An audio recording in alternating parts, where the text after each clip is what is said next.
Queremos determinar el antiderivativo de 2x cubed, 3x más 7 con respecto a x. Las direcciones también pueden decir evaluar el integral indefinido. Lo que queremos hacer aquí es encontrar una función que tiene un derivado de 2x cubed, 3x más 7.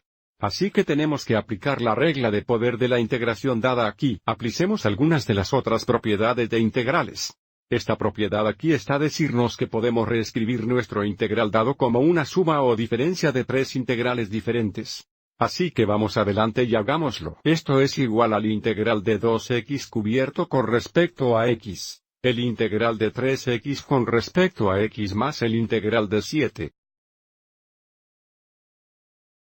Con respecto a x ahora podríamos también aprovechar esta propiedad aquí, y factorar los coeficientes de x, pero creo que avanzaremos, y dejarlo en este formulario para aplicar la regla de energía. Así que el antiderivativo de 2x cubado con respecto a x va a ser 2x el antiderivativo de x cubido, que será x al cuarto dividido por 4, 3.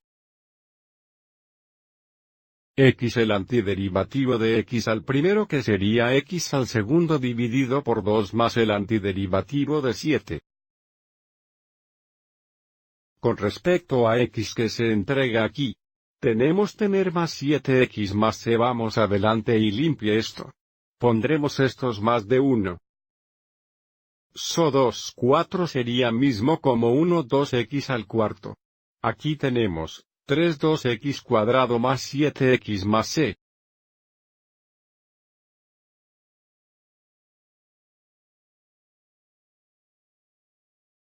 Lo que significa que el derivado de esta función o familia de funciones es igual a 2x cubed, 3x más 7.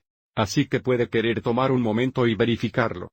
Ahora lo último que quiero mencionar. Puedes saltarte algunas de estas propiedades y pasar directamente desde el integral indefinido al antiderivativo, y está bien mientras tanto mantengas organizado tu trabajo. Vamos a echar un vistazo a otro ejemplo en el siguiente video.